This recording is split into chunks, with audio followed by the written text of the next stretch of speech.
Well, Anne, you write in, I think, your introduction that the AP is one of the most important but least understood news organizations.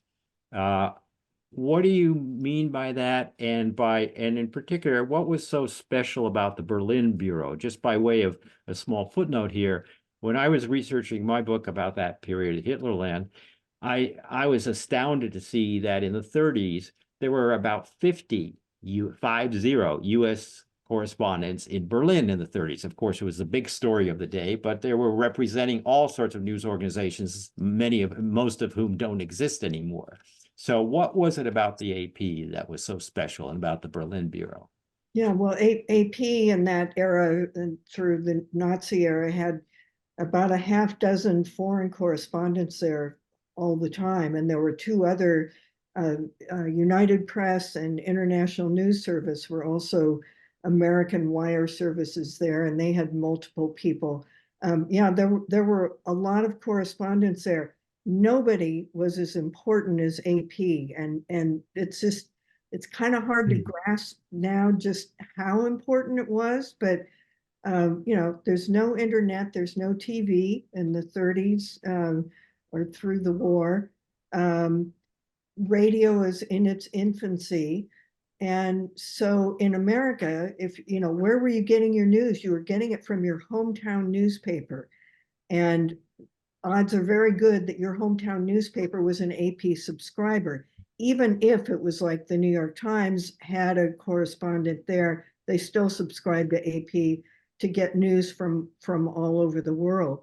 AP had about 1,200 subscribers, American newspaper subscribers throughout that era.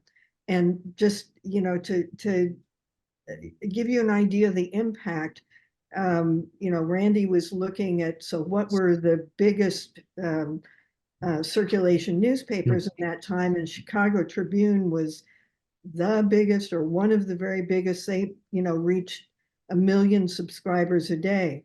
Well, AP with these 1,200 newspapers from big to, Podunkville, uh, they could reach potentially tens of millions of readers every single day. Yeah. So just think about the scale of that. But just one important point about that reaching, the potential to reach that many people. AP is not a publisher. They were not a publisher then. The Wire went out, it carried the stories. Editors at every single subscriber paper are looking at that wire and deciding we're going to run this story or we're not going to run it. Or, we're going to run it, but we've only got room for the first 3 paragraphs. Or, wow, this is amazing news. We're going to slap it on page 1, whereas another paper is going to put it on page 10. So how those stories got played was, there were sort of two levels of gatekeepers, the AP editors and then the editors at the subscriber papers, which meant that, how one individual story was played could look very different across the country. One example we give in the paper is in 1942, Rabbi Stephen Wise of the World Jewish Congress told AP that his organization and the US State Department had confirmed, they felt confident saying that that the Nazis had killed 2 million Jews at that point, and it's like late 1942. Um, and that Hitler's goal was to kill all of the Jews in Nazi held Europe by the end of that year. That story ran on page 1 in a bunch of places. It ran on page 6 in the Washington Post and was a couple of paragraphs. It ran on page 10 in the New York Times, which reported the 2 million killed number, but didn't say, and they have the goal of eliminating Europe's Jewry by the end of the year. So things could play very differently.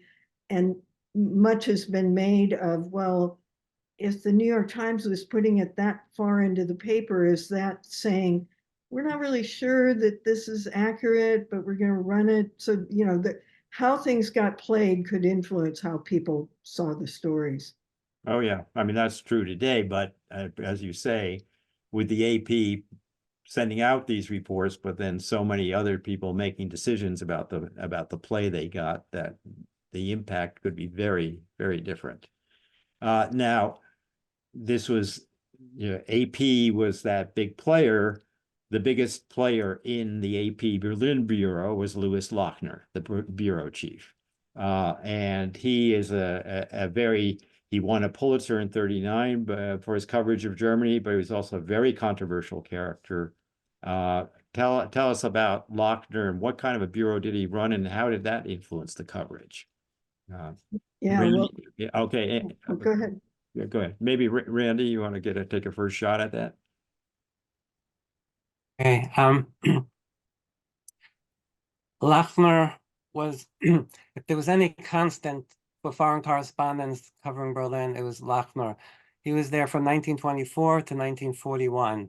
6 years he was president of the Foreign Press Association, 3 years for the American Germany Chamber of Commerce. He had his origins are from Germany. He was proficient in Germany. He had many contacts in the German field. He was plagued because his reporting indicated to some that he was pro-Nazi. His reporting, in which he was criticized by some at AP, Lynn Heinzerling, said that he wasn't a very good writer because he wasn't brought up in the AP School of Journalism, where you come from America first and then and learn the discipline of how to put together a story. And then he was blamed for being the messenger by some, that he was reporting German victories, and he was just a messenger. But then he was accused by others of being enthusiastic and reporting, the German, like, propaganda lines. But he was the most, I think, the most important journalist. He In 1932 he predicted that the Nazis were going to be a plague for the Jews.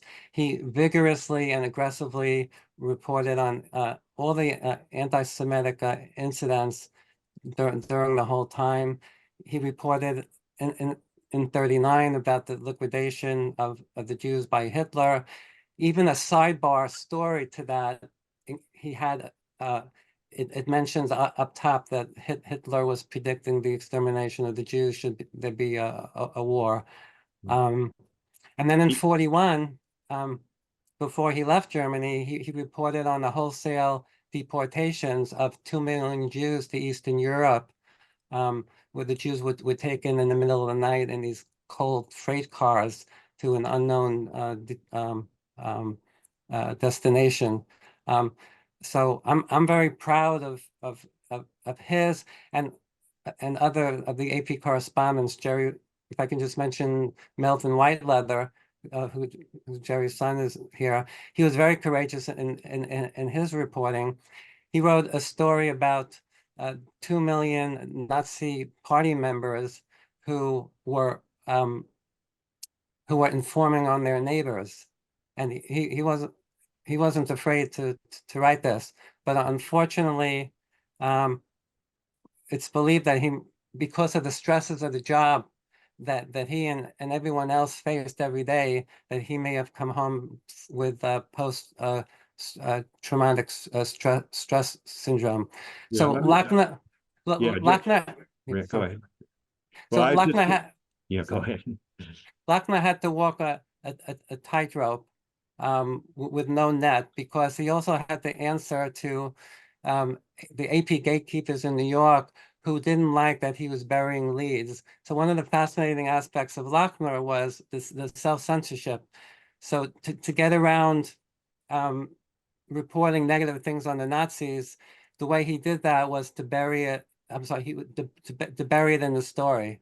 Yeah. And Well, New the other York thing, I mean, I think that self-censorship is I mean, aside from the particular stories and how they play, that's the issue, which of course comes up for any reporter in that kind of situation, because overt censorship is in a way easier to deal with. You know, somebody else is making the decision, but you did not in Germany then have overt censorship of the news side. The photo side, that was something else, and the broadcast, that was something else. And so Lochner was making this case. I remember asking Angus Thurmer about this, one of his young reporters.